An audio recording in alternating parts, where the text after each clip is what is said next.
링 밖으로 나간 박치기왕 만나는 시간입니다. 국민의힘 박치기왕. 예, 국민의힘 김재원 최고위원 자리하셨습니다. 안녕하세요. 네, 안녕하세요. 예, 실업급여 논란부터 한번 시작해 보겠습니다. 실업급여, 달콤한 급여, 실업. 이 박대출 의원이 한 이야기인 것 같은데 이걸 국민의힘과 정부가 지금 급여 한액을 낮추거나 아예 없애는 방안을 검토하기로 했다는데 이거는 어떻게 보세요? 사실 저 실업급여 제도에 문제가 좀 있는 건 문제가 좀 사실이에요. 있다. 그렇지만 이게 그 해고된 또는 직장을 잃은 근로자들이 다음 직장을 찾을 때까지 상당 기간을 재교육을 받는다든가 네. 또는 생계의 위협을 느끼지 않도록 그 보조해주는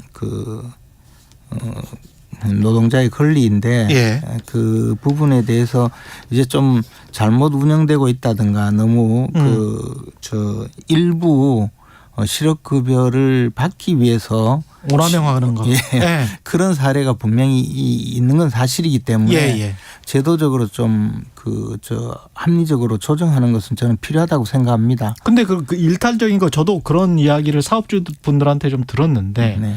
일탈적인 거 가령 경영상의 어려움으로 해고를 당한 게 아니고 네. 본인이 좀 쉬고 싶은데 해고한 걸로 해주세요. 사업주에게 그렇게 부탁을 해서 사업주는 해고한 걸로 해주고 그걸 가지고 이제 본인은 충분히 쉬다가 놀다가 근데 네. 그 돈도 물론 이제 노동자들이 내는 것이 한 50%지만 그렇죠. 그럼에도 불구하고 이제 또 다른 50%는 또 사업주들이 내는 거 아닙니까? 네. 그러면 이 다른 진짜 해고당한 다른 그 노동자들 같은 경우는 이건 좀 부당하게 느껴지는 거거든. 그런 그렇죠. 경우는. 그렇죠. 그런 좀 일탈적인 사례가 있다라고 저는 저도 들었어요. 사업주분들한테. 네, 분명히 예. 그런 문제가 있긴 있는데 예. 좀 더 이 제도를 꼭 필요한 그리고 반드시 이 실업 부조를 받아야 될 그런 근로자에게 지급되도록 하는 것은 필요한데 그렇다고 없앤다든가 그럴 수는 없죠. 또는 그럴 수는 없지. 이것을 예. 대폭 낮춘다든가 하는 예. 것은 받아들여지기가 좀 어려울 거라고 생각합니다. 아니 그렇게 해고가 아닌데 해고로 처리한 노동자 같은 경우는 실업급여를 못 받도록 그것만 이렇게 핀셋으로 딱딱 끄집어낼 수는 없을까요? 그게 좀 어렵거든요. 이 일정 그래요? 기간 동안 근무한 것과 그다음에 본인의 의사에 의하지 않고 해고가 되는 그 몇 가지 기준이 있어요. 그렇지 있잖아요. 그런데 이제 예. 그런 기준을 해고를 하는 업주와 해고를 당하는 종업원 사이에 그 관계로 주로 규정이 되어 있기 때문에 또 우리나라의 정서에 좀 이렇게 도와주는 그렇죠. 같이 일했는데. 네, 그런 면이 있어요, 분명히. 그러니까 그 부분을 조금 더 보완할 필요는 있지만 이것을 완전히 뜯어 고쳐서 하겠다는 것까지는 아마 사회적으로 받아들이기 어려울 거라고 생각합니다. 그러나 또 그렇다고 젊은 세대들이 편하게 쉬고 싶어 한다. 랄지 누가 해외여행 가고 무슨 명품 선글라스를 산다란 여성 혐오나 청년 세대를 비하하는 것 같은 그런 발언을 국민의힘에서 할 필요는 없는 거 아니었어요? 이거는 그 부분은 원래 공무원도 그런 이야기를 했고 고용노동청의 공무원이 왜 실업급여 담당자가 지켜보니까 이런 문제가 있다는 이야기이기도 하고 또 이런 커뮤니티가 있어요.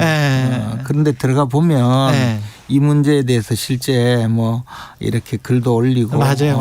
내가 이제 표현하자면 꿀 빨고 있다 이런 맞아요. 그게 있어요. 예, 그렇기 때문에 이 실업급여 제도를 또 실업급여가 지금 이렇게 몇 년 운영되면서 거의 기금이 바닥날 지경에 가버렸거든요. 그러니까 분명히 이 합리적으로 조정할 필요는 해야 있어요. 되는데 액수나 이런 거를 확 낮추고 이런 거는 좀 부정적이시다 그런 말씀이시네. 현실적으로 그렇게 할 때는 또 다른 부작용. 실제 그것을 받아야 될 그런 근로자 입장에서 굉장한 반발이 있기 때문에 그렇죠. 그렇죠. 나는 진짜로 해고 당했는데 난 못 받게 되면 그렇죠. 예, 그 황당하죠. 갑자기. 예. 후쿠시마 오염수 방류 관련해서는 이게 결국은 수산물 이쪽으로 갈 것 같은데 어떻게 보십니까? 그러니까 후쿠시마 그 원전의 오염수가 이제 뭐 방류를 앞두고 있는데요. 예. 그렇게 되면 우리나라 연근해까지 그 오염수가 밀려와서 뭐 수산물에 영향이 있지 않느냐 이런 생각을 그 우려 하게 될 가능성이 있고 그러면 이제 우리 국민들이 또 수산물을 뭐 전혀 소비를 하지 않는다든가 이런 문제가 생길 수 있으니까 정부가 사전에 좀 국민들께 저 뭐 IAEA의 그 국제 기준을 지킨다면 그런 위험이 없다 이런 홍보도 하고 좀 노력도 하는 것 같아요. 예.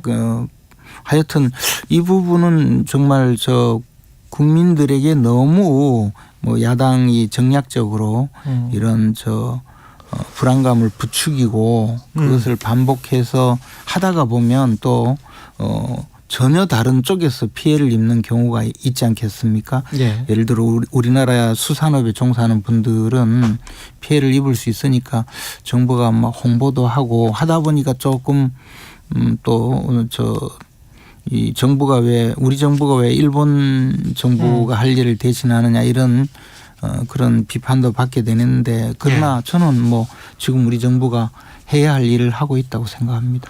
근데 유승민 전 의원 같은 경우는 대통령이 일본 총리와 짜고 치는 고스톱처럼 오염수 방류에 찬성했다. 정부 입장은 그 찬성을 한 거는 아니다.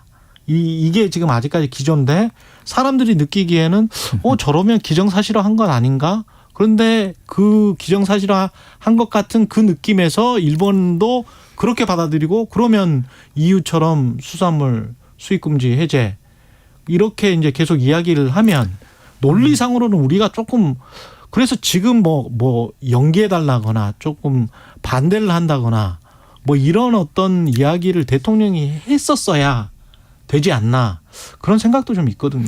그러나 이제 대통령이 지금 저 다자간 외교 현장에서 일본 총리를 만났는데 국제 기준에 부합하도록 그 방류하겠다고 하고 그것을 저 가장 그 실질적으로 그 통제하고 있는 IAEA가 늘 그 모니터링을 하고 기준에 맞는지를 확인하겠다는 건데 그런 상황에서 우리 대통령이 할 수 있는 여러 가지 그 선택지 중에서 국제 기준에 부합하도록 뭐 저 방류하는 것 정도까지는 나름대로 뭐 동의를 할 수밖에 없는 상황 아니겠습니까? 그럴까요? 근데 이제 중국이나 이런 경우는 계속 반대 의사를 천명을 해왔고 태평양 도서국가들도 마찬가지고 뭐 그러면 우리 나름대로 그냥 할 수 있는 것 같기도 한데 아니면은 뭐 톤을 약간 낮추든지 그래가지고 나중에 수산물 수입을 뭐 재개하는 게 아주 자연스러운 어떤 논리로 갈 수 없도록 만들든지. 근데 뭐 수산물 재개, 수산물 수입 재개 문제는 또 전혀 별개의 우리나라 주권적인 우리나라가 주권 국가로서 결정할 수 있는 사안이거든요. 아, 수출입과 관련해서는 그렇죠. 우리가. 그런데 그렇죠. 그쪽에서 만약 WTO에 제소하면 어떡해요?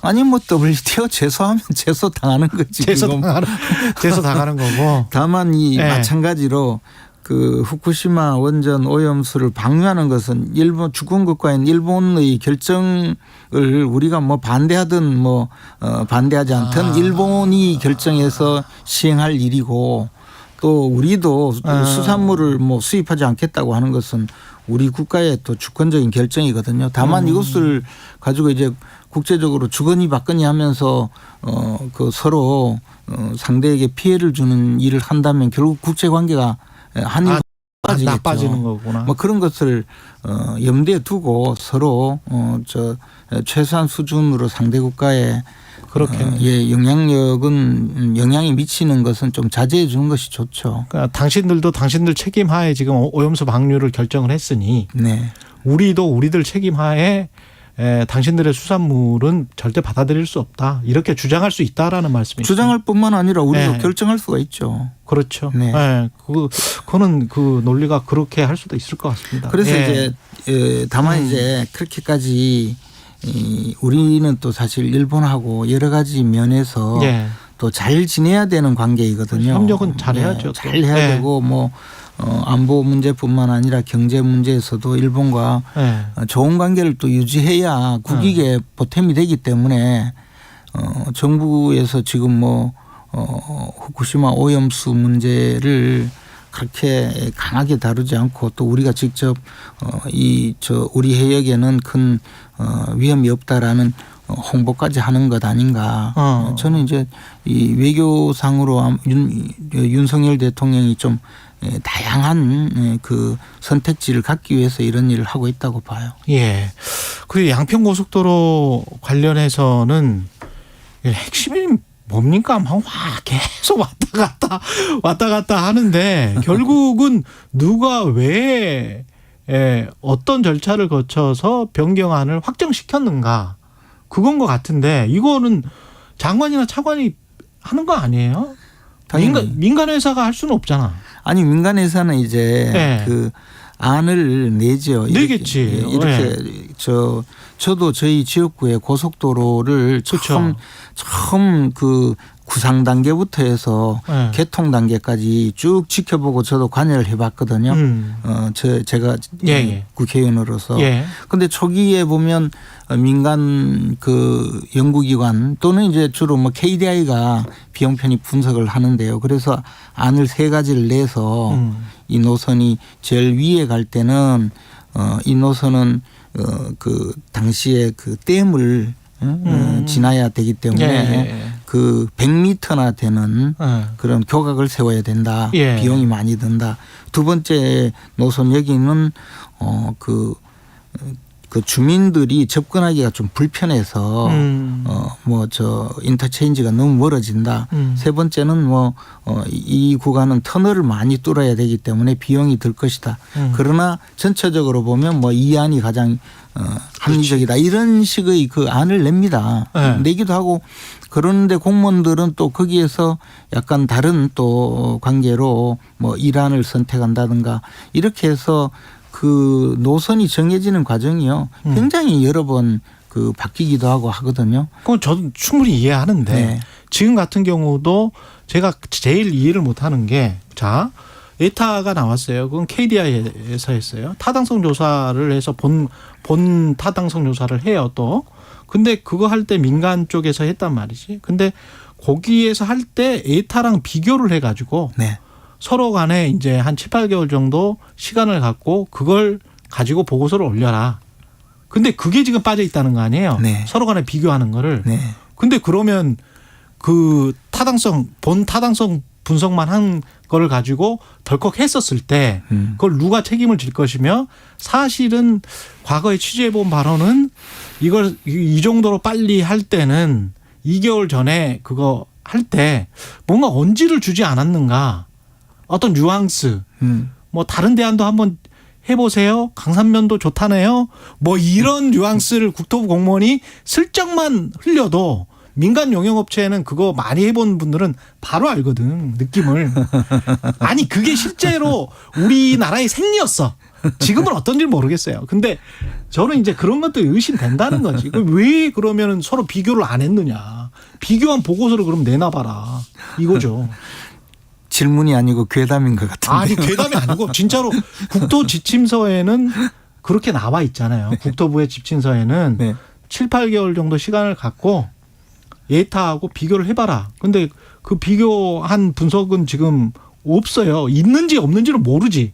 그런데 이거 공개를 안 하니까 그거를 모르겠다는 거죠. 아니 근데 지금 그런 말씀의 전체적인 그 어떤 전제 자체가 이번에 원희룡 장관이 그 가장 합리적이라고 주장했던 그 노선에 뭐가 문제가 있다는 걸 전제로 말씀하시는 거거든요. 아니 그거 전제는 아니에요. 근데 전제는 아니고 그 절차를 만약에 지켰다면 분명히 종합 보고서가 있을 텐데 툭툭툭 단면적으로만 내놓는다는 거죠.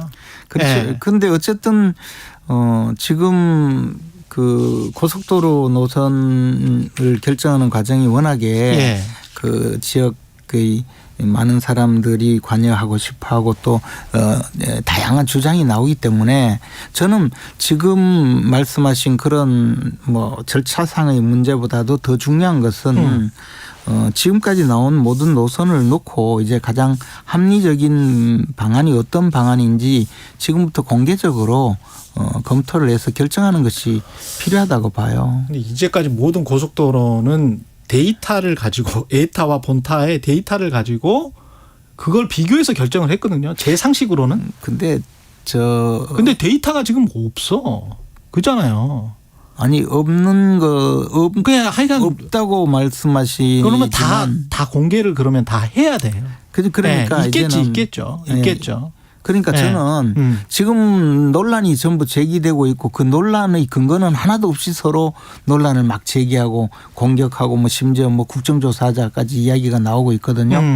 차제에 이제 그 지금까지 나왔던 안을 전부 다 공개를 해서 이 노선은 이런 문제가 있고 또 이런 장점이 있고 이 노선은 이런 문제가 있고 이런 장점이 있고 하는 것을 공개하고 그것에서 가장 합리적인 안을 찾아가는 것이 필요하다고 보죠. 맞습니다. 지금 뭐 더 뭘 하겠어요. 지금 이제는 그런 공개할 수 있는 건 좀 공개해야죠. 하긴 해야 되겠죠. 당연하죠. 근데 원장관은 왜 그랬을까요?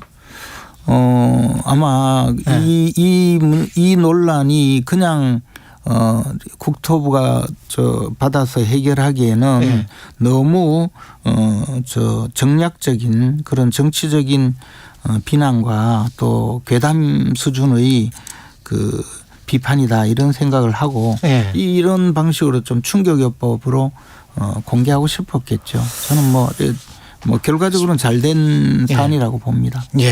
김재원 국민의힘 최고위원이었습니다. 고맙습니다. 고맙습니다. 오늘 하루 이슈의 중심. 당신의 아침을 책임지는 직격